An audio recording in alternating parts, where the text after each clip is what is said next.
Assalamualaikum warahmatullahi wabarakatuh. Alhamdulillahirabbil alamin. Wassalatu wassalamu ala sayyidil mursalin sayyidina Muhammadin wa ala alihi wa sahbihi ajma'in, amma ba'du. Alhamdulillah wa syukurillah, kita panjatkan puji syukur kehadirat Allah Subhanahu wa taala. Masih berkaitan dengan mara bahaya dari kehidupan godaan materi duniawi.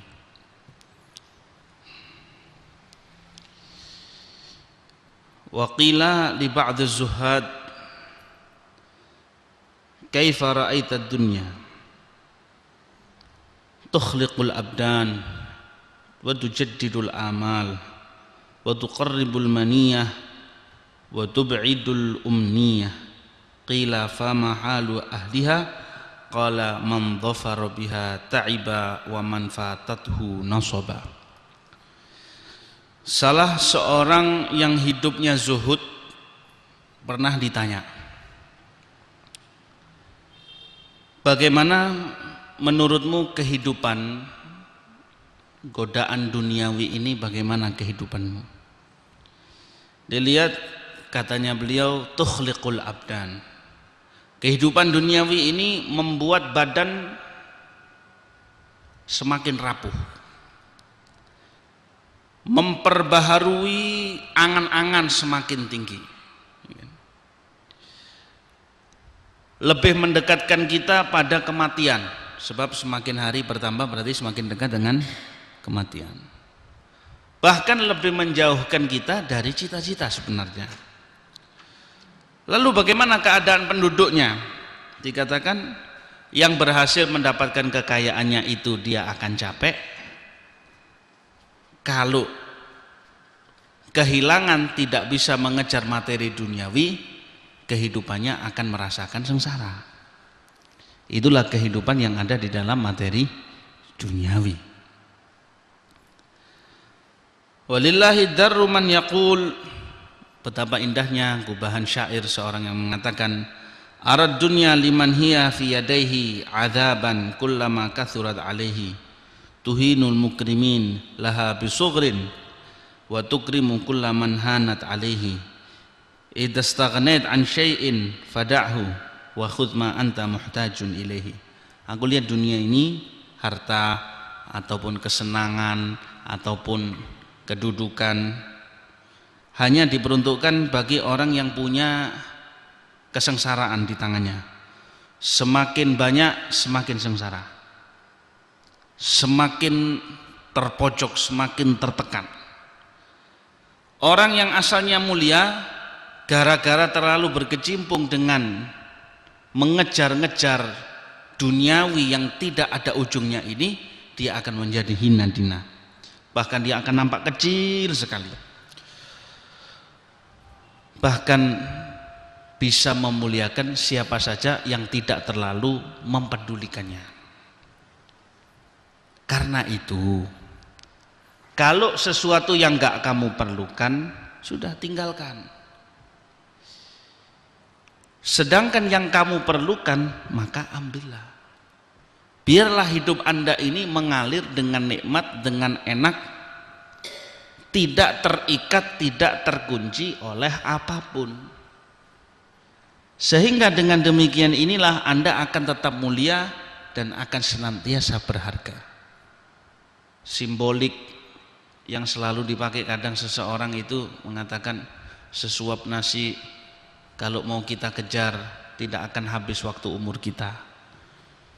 Sesuatu simbol yang hanya mengajarkan dan mendoktrinkan pada kita bahwasanya kehidupanmu hanya untuk sesuap nasi, atau hanya untuk sesuap rezeki, atau hanya untuk sejenak daripada kenikmatan materi duniawi.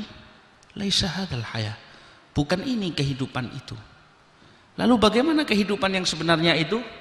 Kehidupan yang sebenarnya adalah engkau merdekakan dirimu dari apa saja yang membuat dirimu jauh daripada Allah Subhanahu wa ta'ala. Dan engkau kejar apa saja yang membuat engkau dicintai oleh Allah subhanahu wa ta'ala. Sebab itulah tujuan utama, dan ini sangat difahami oleh mereka orang-orang yang dekat dengan Allah subhanahu wa ta'ala, bahwasanya ketika ditanya apa tujuanmu hidup di muka bumi ini, dijawab olehnya, tujuanku hidup di dunia ini, tujuanku hidup di muka bumi ini adalah aku jadikan sebagai batu lompatanku untuk mendapatkan ridho Tuhanku, mendapatkan ridho ilahi, ridhonya Allah subhanahu wa ta'ala. Sehingga kehidupan yang selalu diwarnai untuk mendapatkan ridhonya Allah subhanahu wa ta'ala, otomatis apapun yang tidak dicintai oleh Allah harus kita korbankan.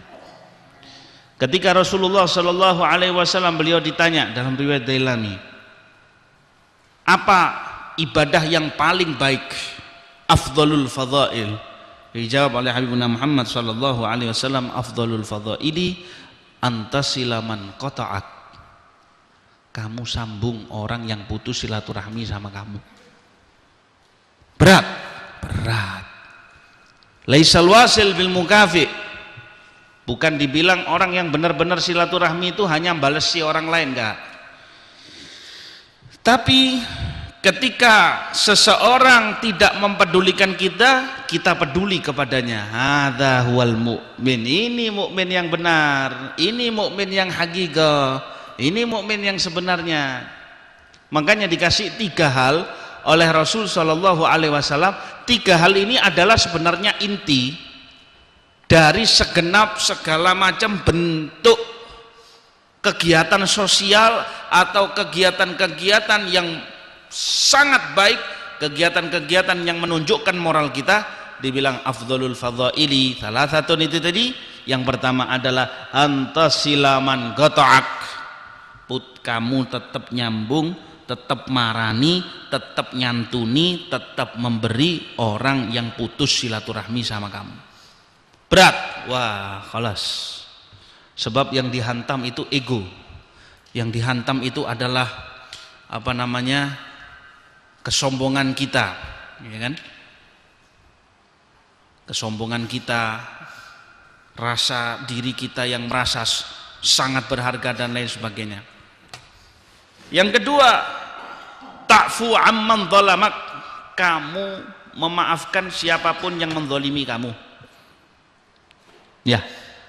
Yang ketiga, tu'ti man haramak. Kamu tetap memberi siapapun yang memberi, yang mengharamkan kamu, artinya yang nggak pernah peduli sama kamu, yang nggak pernah ngasih kamu, bahkan nggak mau kenal kamu, bahkan sengaja bermusuh-musuhan denganmu, bahkan selalu cari kesalahanmu. Kalau perlu orang-orang yang demikian ini engkau kejar, engkau beri, engkau santuni.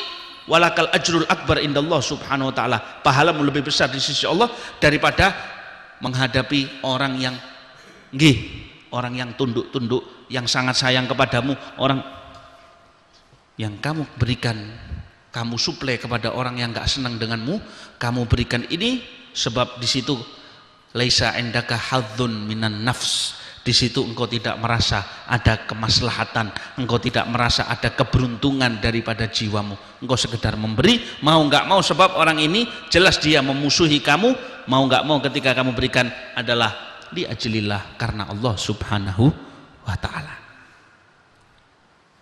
3 hal mencakup merangkul sekian banyak sosial norma-norma.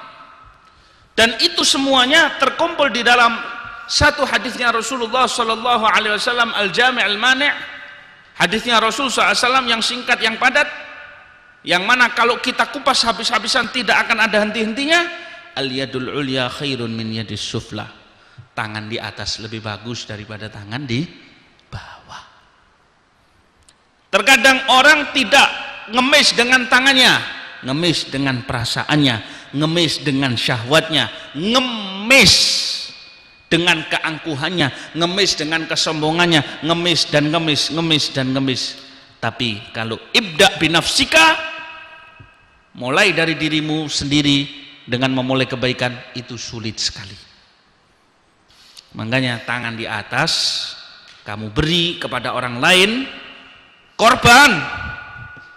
Wis kita orang gak iso mangan apa-apa, mangan perasaan wae. Iya kan? Kadang perasaan itu perlu kita makan, enggak apa-apa. Mangan perasaan, panganan, enggak apa-apa. Loh kenapa kok kita perlu makan perasaan? Iya, justru di saat kita makan perasaan ini, kalau kita gunakan untuk hal-hal yang baik, dia bilang ini orang ini jelas jelek sama saya, jelas musuhi saya, jelas tidak mau silaturahmi, jelas ini. Kalau kita datangi, kita merasa oh kehormatanmu jatuh, inimu jatuh, ya kan perasaan itu timbul. Nah, kita makan aja, dilek wae wis perasaan kayak gini. Kalau inti lek, kalau inti makan, insya Allah engkau mendapatkan pahala yang sangat besar di sisi Allah. Dan begitulah wahakadza kana da'bus shalihin qablakum, itulah jalannya kaum sholihin, itulah jalannya orang-orang yang dekat dengan Allah Subhanahu wa ta'ala. Wahakadza kana al-auliya as-shalihin wahakadza kana Nabi sallallahu alaihi wasallam, demikian pula itulah Sayyidina Rasulullah sallallahu alaihi wasallam. Jadi ketika ditanya afdhalul fadhail, kalau kita teoritis faham, coba kita dalam kehidupan sehari-hari, ada orang yang nggak datang silaturahmi, misalkan orang dekat dengan kita, ada maiji indana fil Id, Idul Fitri, orang ini tidak datang. Oh, tonton kon, tak hitung-hitung inti. Banu Hasib, warak ente Rob ente, apa kita nganggap diri kita ini yang pantas untuk menghisap layaknya Allah Subhanahu wa taala? Enggak. Takdir. Maafkan. Ini ke sini bisa, ke rumah itu bisa, ke rumahnya si fulan bisa, ke bait tidak bisa. La ilaha. Kerbait tidak, padahal anak nggak pernah lepas perhatian anak kepada dia, padahal dia selalu anak berikan, padahal dan muncul lagi gangguan setan itu, terus tarik menarik, dibilang oh ini mungkin datang ke rumahnya si fulan karena orang itu berada, karena orang itu berduit, karena ada masoleh, karena ada wahakadza hayatak tamdi bila ajr. Inti selesaikan hidupmu begitu, nggak ada pahala. Coba kita lihat orang dulu, yastaghni anin nas, tidak terlalu membutuhkan apa yang ada di orang lain. Kalau mereka datang, alhamdulillah. Nggak datang, ana yang datang. Unturillah hadzal akhlaqil aliyah. Rahimullah Habibana Munzir bin Fuad al-Musawa. Kemarin kita Indonesia ini berduka secara nasional, kehilangan salah satu seorang putra terbaiknya. Beliau satu kali masih di awal-awalnya datang, nggak bingung masalah mobil apa untuk ya naik bis, ngompreng dulu, ya. Bahkan datang dari satu musola ke musola yang lain, ditolak, sampai pada akhirnya mau masuk ke rumahnya orang, sudah kemalaman agak jauh, tidak ada duit untuk balik. Dibilang sudah nggak ada jalan, ana maaf nggak bukakan rumah, kamar ana sempit, katanya orang yang, kalau antum mau silahkan tidur. Ya sudah, ndelosor, dibuka itu jubahnya, beliau tidur di halaman rumah orang tersebut. Kalau kita orang, oh penad'i alaik, kalau kita orang tak tua no mandar jungkir, itu kalau kita orang. Tapi lihat hasilnya, terkadang hidup ini perlu bagi orang sedikit berkorban, ya kan? Perlu berkorban. Awal bismillah yang harus kita korbankan adalah satu perasaan, yang kedua harus kita korbankan adalah apa ya, kita katakan ego, kita merasa diri kita terhormat dan lain sebagainya. Kita jangan melazimkan, jangan mengharuskan seseorang untuk berbuat sesuatu yang nggak diharuskan. Jangan. Yang pertama kali diharuskan oleh Allah dan Rasulnya adalah kita menghormati orang lain. Perkara orang itu menghormati ataupun tidak menghormati, ba'den, urusan belakang. Sulit, sangat sulit, tapi harus. Kalau ingin berhasil, wajib. Makanya dikatakan oleh Al-Imam Ali bin Muhammad Al-Habsyi, bittiba'i wa hubbi haqqaqallah rajahum. Dengan mereka itu cinta Rasul, ngikuti Rasul SAW, apa yang mereka mau dikabulkan oleh Allah Subhanahu wa ta'ala. Yahanahum bil Mustafa yahanahum. Betapa beruntungnya mereka itu mendapatkan berkah daripada Rasulullah sallallahu alaihi wasallam. Ya. Banyak hal.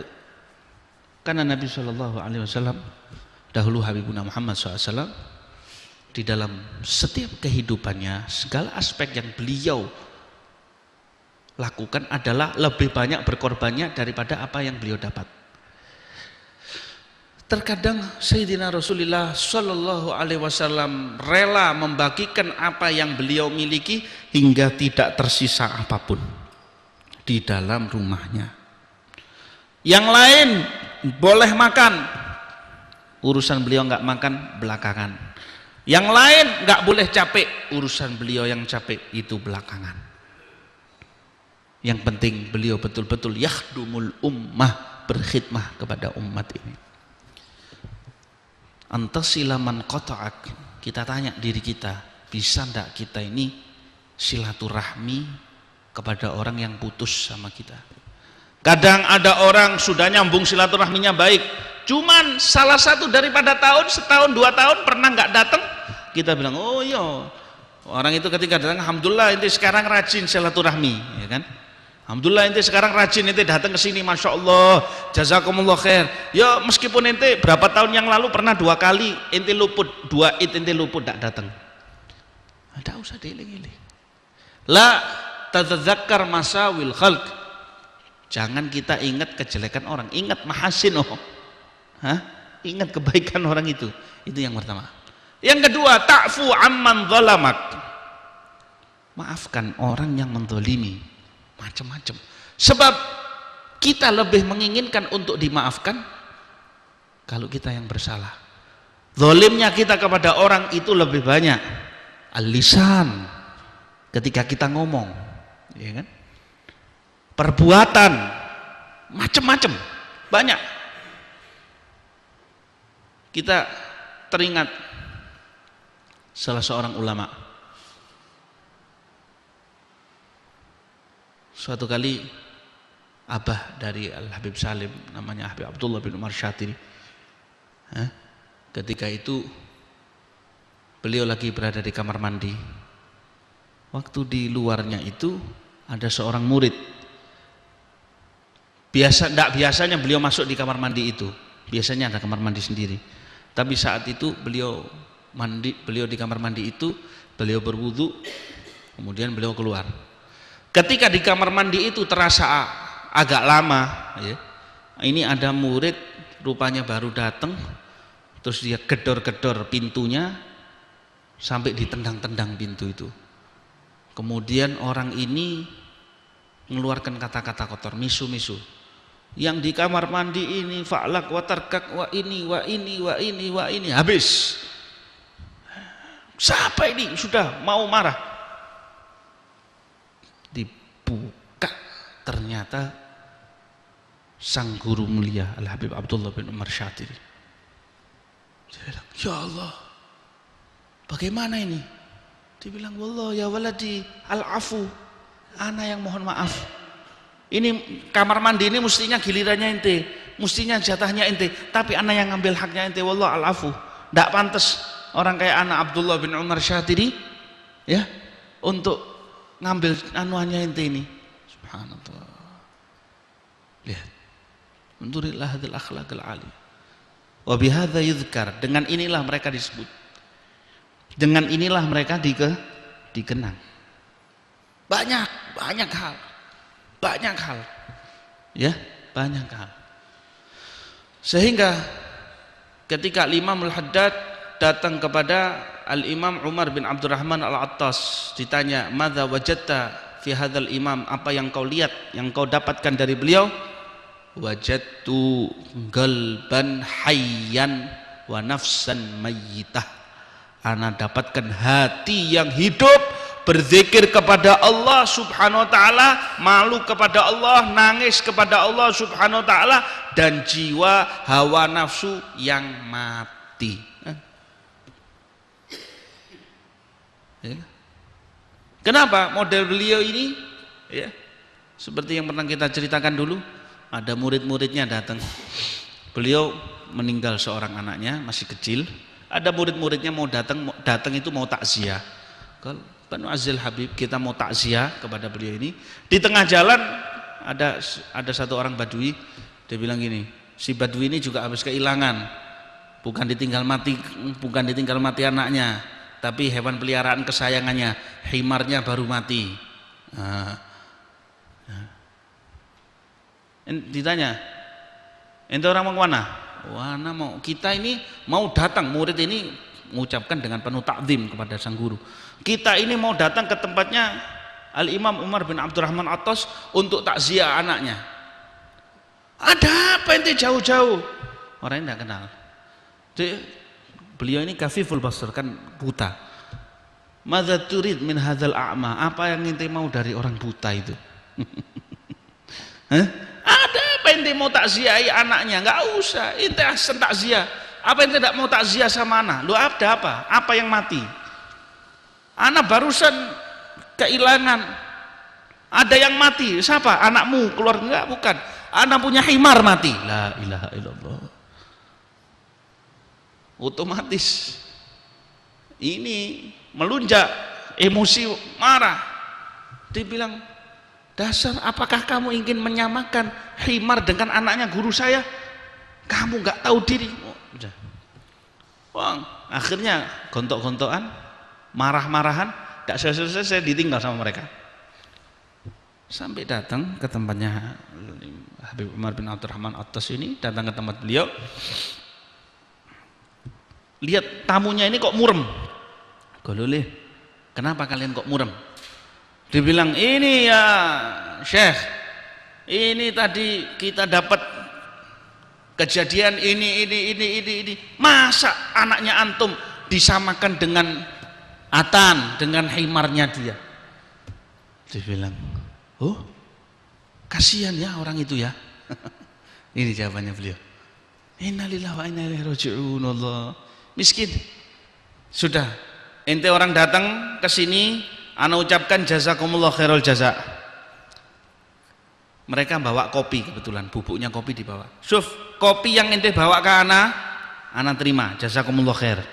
Ya, tapi salah satu dari umatnya Muhammad sallallahu alaihi wasallam fi wadil jahalah, dalam keadaan bodoh, tidak ngerti apa-apa. Ayo kita selamatkan orang ini. Ini lebih nyenangkan Rasul sallallahu alaihi wasallam dan lebih ana senangi. Ijil Habib hadza, datang beliau ini ke tempatnya Badui. Assalamualaikum. Waalaikumsalam. Si Badui, ente lagi mau apa? Ayo. Katanya Habib, wallah al-afu, ana tidak tahu. Ente ini anak punya tetangga, tapi anak kurang perhatian sama antum. Anak mohon maaf, wallah anak mohon maaf. Anak dengar katanya ente ada kehilangan. Iya, anak punya himar ini ada yang mati. Ya ini makanya kami datang ke sini mau mengucapkan a'dhamallahu ajrak fi musibatik. Ya. Jadi bukan dibilang ala wafa, tapi fi musibah, kan bagi dia kan musibah hal itu. Jadi anak anggap musibahnya, inti ngalami musibah, semoga Allah ngasih inti pahala ya. Iya ini aikum ta'al dijak. Syuf ini anak kubur di sini. Himar ini sudah lama sama anak. Sudah lama sama anak. Anak sangat sayang sama himar ini. Jadi ini sudah tak kubur di sini. Insyaallah mudah-mudahan diganti sama Allah dengan cara yang lebih bagus. Syuf wallah anak alafu. Ini untuk nutupi kesalahan kita, ini tolong ana cuman sediakan kopi ini sedikit ya, tolong ente ya diadakan kopi. Orang itu cerita baru beliau membahas ngelihat akhlak yang mulia. Dia bilang, bagaimana ana bisa belajar sama antum? Jadi mengikut orang ini yang asalnya fi halatil amah, yang asalnya dalam keadaan buta, nggak ngerti apa-apa, menjadi seorang yang alim, menjadi seorang dai di daerahnya. Lihat Rasul SAW didatangi badui jileh, badui ini melak teko, masya Allah, bukan anu lagi. Biasanya kendaraan itu kan ditaruh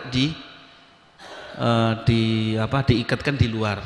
Ini enggak, masuk di trombol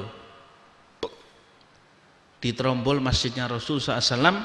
Terus dibilang, dia enggak turun dari ontanya, masuk masjid dengan onta. Terus dibilang gini, Aina Muhammad, mana sih yang namanya Muhammad itu?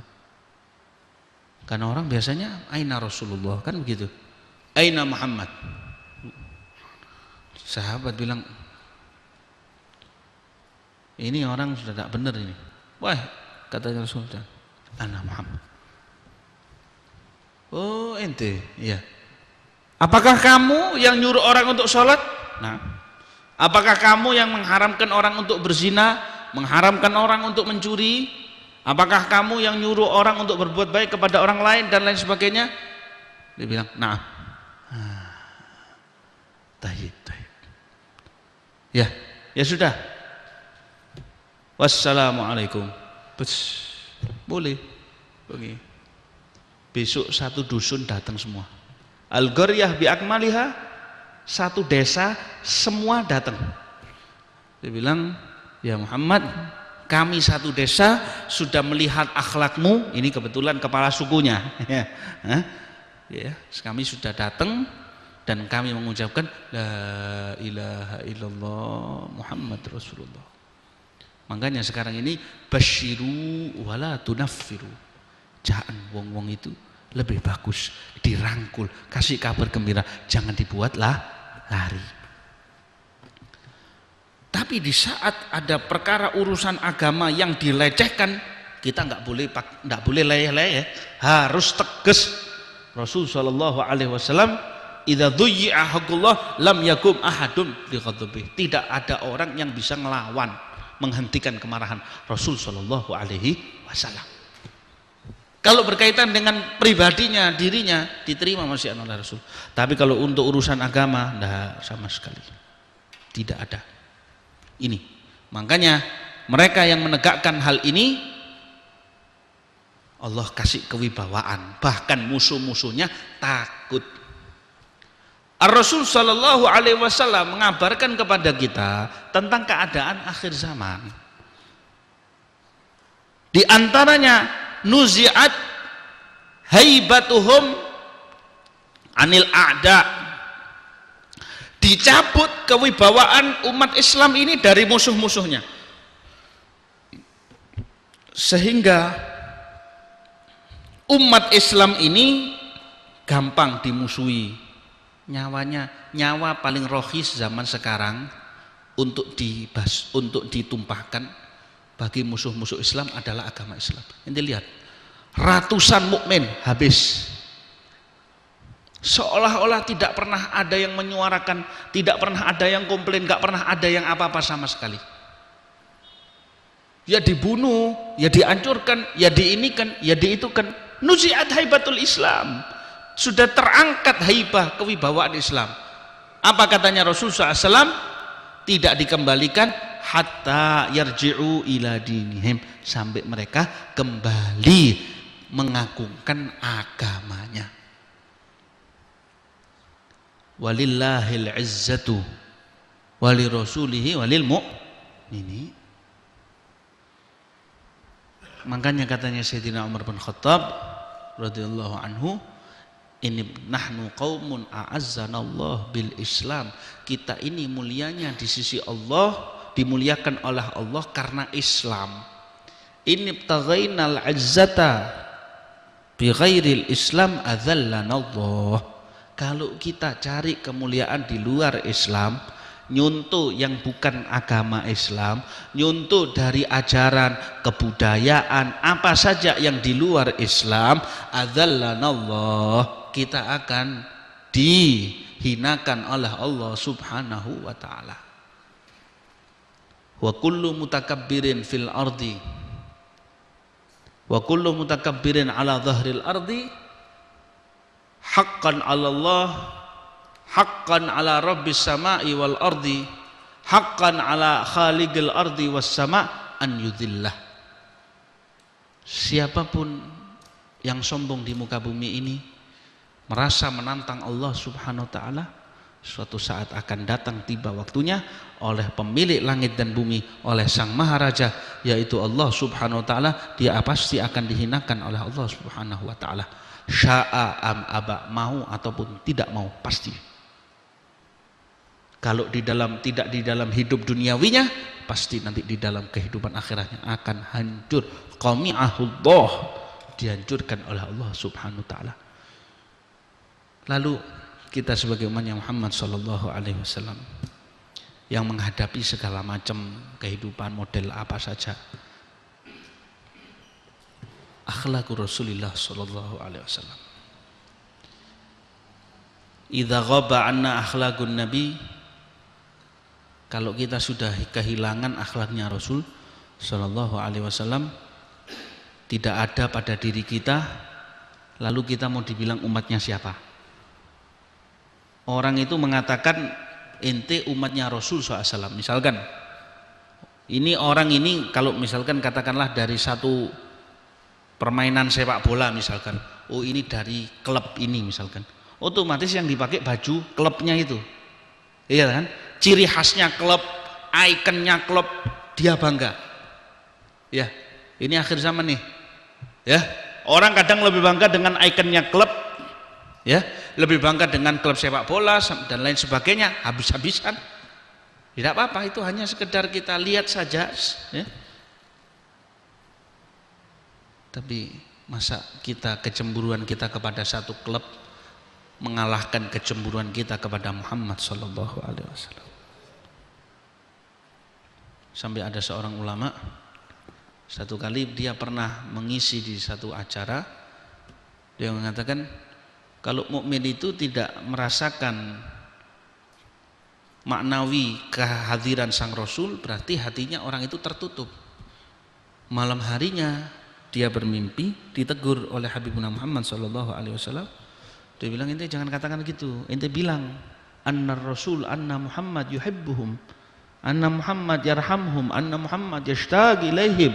Ente katakan Rasul itu cinta kepada mereka. Apalagi untuk khususnya umat akhir zaman ini, semakin orang itu dekat dengan Rasul SAW. Ingat, kerinduan Rasul kepada kita lebih besar daripada kerinduan kita kepada beliau.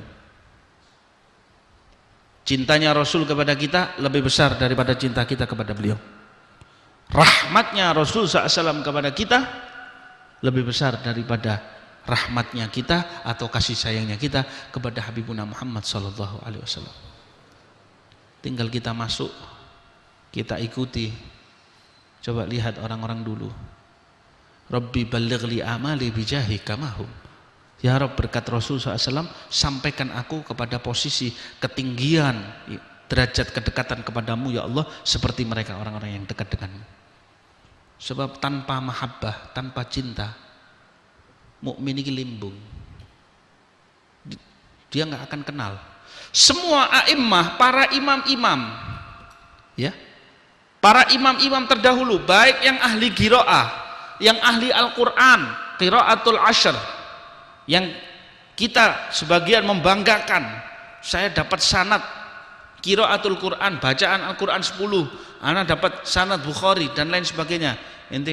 Apakah kita nggak sadar bahwasanya mereka itu satu persatu, kalau kita lihat biografi kehidupan mereka, adalah masing-masing dari mereka adalah pecinta-pecinta Rasulullah Sallallahu Alaihi Wasallam, kalangan-kalangan orang yang dekat dengan Allah, kalangan-kalangan orang yang suka berzikir kepada Allah Subhanahu Wa Taala,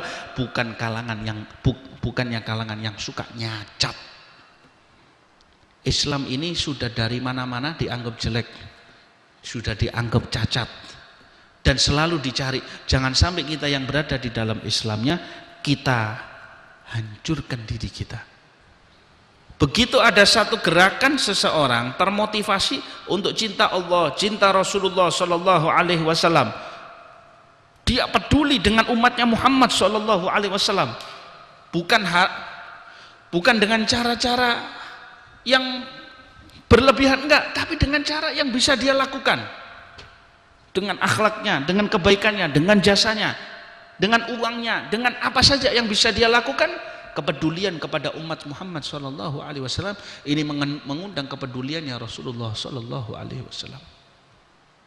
Makanya ini pesannya Rasul sallallahu alaihi wasallam supaya kita itu untuk saling perhatian satu sama lain. Coba tadi itu dari apa? Antasil man qata'at, engkau sambung orang yang enggak mau silaturahmi.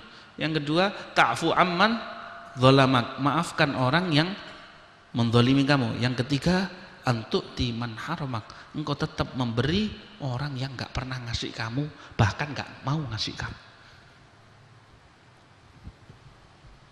Ya. Karena itulah kita lihat ya, Sayyidina Rasulullah sallallahu alaihi wasallam enggak pernah lepas kehidupannya Nabi Muhammad sallallahu alaihi wasallam daripada memberi orang lain kebaikannya, akhlaknya terus. Lalu kalau kita memang nggak bisa, bukan kita katakan sudah terlambat, tidak ada yang terlambat. Sebelum nyawa itu melayang belum terlambat, masih bisa. Dan orang mau berubah langsung 180 derajat ya sulit, tapi sedikit demi sedikit. Asal ada kiat untuk berubah, insya Allah Allah kasih berkah. Habbah idza barakal maula tulaggi hubub, satu bibit kalau Allah sudah kasih keberkahan akan menjadi kayak bibit yang banyak. Ya seperti ini tadi ajarannya Habibuna Muhammad sallallahu alaihi wasallam. Lagi pula kalau kita lihat qala al-hujjatul Islam Al-Ghazali, amma ba'du fa inna dunya aduwatun lillah. Dunia ini adalah musuh bagi jalannya Allah. Wa aduwatun li auliyaillah, musuh bagi para wali Allah. Wa aduwatun li a'daillah, bahkan musuh bagi musuh-musuhnya Allah. Kalau dia jadi musuh bagi musuhnya di jalan Allah, fa innaha qata'at tariqa ala ibadillah, dialah yang memutus jalannya para hamba Allah. Orang mau dekat kena rayuan duniawi habis. Mau berangkat maafkan orang lain, mau minta maaf sama orang lain, atau dia mau datang kepada orang lain mau silaturahmi, ada gangguan. Dia bilang lesh ente ji, kenapa ente mau datang, wong gak tahu peduli sama ente kok. Orang itu tidak pernah peduli sama ente, orang itu tidak pernah ini, kenapa kamu pedulikan dia? Gak usah lah, yarja ya, nafsunya ini ya kan. Nah, makanya wasiatnya Rasul SAW tadi ini 3 itu adalah menunjukkan agar kita ini perhatian kepada orang lain. Walidzalika lam yanzur ilaiha mudh khalaqaha, sebab karena itulah Allah enggak memandang dunia ini sama sekali sejak diciptakan oleh Allah Subhanahu wa ta'ala. Adawatu hali ada bi auliyaillah, kalau bagi para kekasih Allah dunia ini jadi musuh. Fa innaha tazayyanat lahum bisinatiha, dunia ini mempersolek dirinya. Wa ammadhum bizahratiha wa nadharatiha, dirayu mereka ini dengan kesenangannya. Hatta tajarra'u mararata sabr fi muqata'atiha, para aulia ini melawan kesenangan tersebut dengan mengalami kepahitan. Nah, jadi kalau kita lihat di dalam kehidupan ini dari awal sampai akhir, isi Al-Quran dari Fatihah, dari walik kanan sampai walik kiri, dari A sampai Z, yang dibahas adalah bagaimana orang menyembah Allah Subhanahu wa ta'ala, bagaimana orang tetap tunduk kepada Allah Subhanahu wa ta'ala. Ketika dia tunduk kepada Allah Subhanahu wa ta'ala, ketika dia bersujud kepada Allah Subhanahu wa ta'ala, maka dibuka keberkahan oleh Allah Subhanahu wa ta'ala. Terakhir, dunia ini jadi musuh bagi musuh-musuhnya Allah. Fa innaha istadrajathum bimakriha, musuh-musuhnya Allah ini tertipu oleh ambisi-ambisi duniawi, terjebak di dalam jebakannya sehingga membuat mereka celaka, dan nanti pada akhirnya mereka akan mengalami penyesalan yang akan memutus hati mereka, menghancurkan batin mereka, di mana mereka terharamkan mendapatkan as-sa'adah abadil abad, mendapatkan kebahagiaan selama-lamanya. Wa hum ala firaqiha yatahassarun wa min makaidiha istaghithun. Mereka karena kehilangannya mereka merasa menyesal dan mereka minta tolong atas jebakan-jebakan ini. Sebab nanti di hari kiamat mereka saat minta tolong kepada Allah dikatakan ikhsa'u fiha wa la tukallimun, ya, celakalah kalian, mendekamlah kalian di dalam neraka itu, janganlah kalian ngomong. Sebab apa? Ulaikal ladzina ishtarawul hayatad dunya bil akhirah. Merekalah yang lebih membeli kehidupan duniawi dengan menjual akhiratnya. Fala yukhaffafu anhumul adzab wa lahum yunsurun. Tidak diringankan siksa mereka dan mereka tidak ditolong. Wa 'alal jumlah fal ayat wal akhbar wal athar fi hadzal bab aktsar min an tuhsa wa ab'ad min an tustaqsa wa fi ma asyarna ilaihi kifayah wa ibrah liman ya'tabir wa tadhkirah liman yatadzakkar wa ma yatadzakkaru illa man yunib. Jadi rangkaian ayat-ayat, hadis, cerita-cerita, ucapan para salaf tentang betapa bobroknya kesenangan-kesenangan dan ambisius materi duniawi ini sangatlah banyak. Kira-kira katanya beliau sudah sangat cukup sekali. Dan ini sudah jadi pelajaran, menjadi pengingat. Beliau membawakan ayat katanya Imam Haddad, wa ma yatadzakkaru illa man yunib. Tapi yang bisa mengingat itu adalah yang hatinya yang berserah kepada Allah Subhanahu wa ta'ala, maka itu dia akan yang mengalami kesadaran. Semoga Allah Subhanahu wa ta'ala menjadikan kita sebagai hamba-hamba yang dicintai oleh Allah Subhanahu wa ta'ala, mengampuni dosa-dosa kita. Rabbana dhalamna anfusana wa lam taghfir lana wa tarhamna lanakunanna minal khasirin. Sallallahu alaihi wasallam. Alhamdulillahirabbil alamin. Ya Rabbana a'tarafna bi annana iktarafna wa annana asrafna ala ladha ashrafna فتب علينا توبة تغسل كل حوبة واستر لنا العورات وآمن الروعات واغفر لوالدينا ربي ومولودينا والأهل والإخوان وسائر الخلان وكل ذي محبة أو جيرة أو صحبة والمسلمين أجمع آمين ربي أسمع فضلا وجودا منا لا باكتساب بالمصطفى الرسول نحظى بكل سول صلى وسلم ربي عليه عد الحب وآله وصحبه عداد دس السحب والحمد للإله في البدء والتناهي ربنا انفعنا بما علمتنا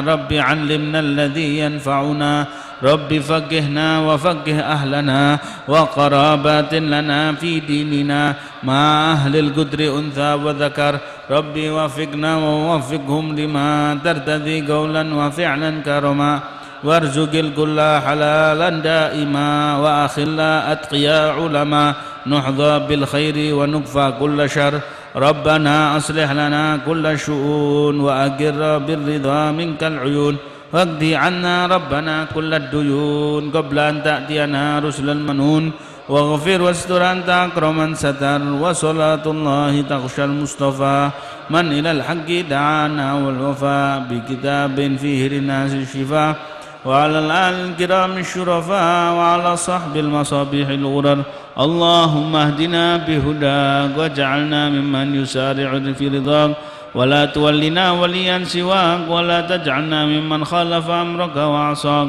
وحسبنا الله ونعم الوكيل ولا حول ولا قوة إلا بالله العظيم وصلى الله على سيدنا محمد وعلى آله وصحبه وسلم والحمد لله رب العالمين. الفاتحة ثم إلى روح منذر المفاد مساء واغفر له وارحمه وعافه وعفو عنه والدينا ووالدينا وأمكن اللهم اجعل كبره روضة من رياض الجنة ولا تجعل كبره حفرة من حفر النيران إلى حضرة النبي محمد صلى الله عليه وسلم سر أسرار الفاتحة.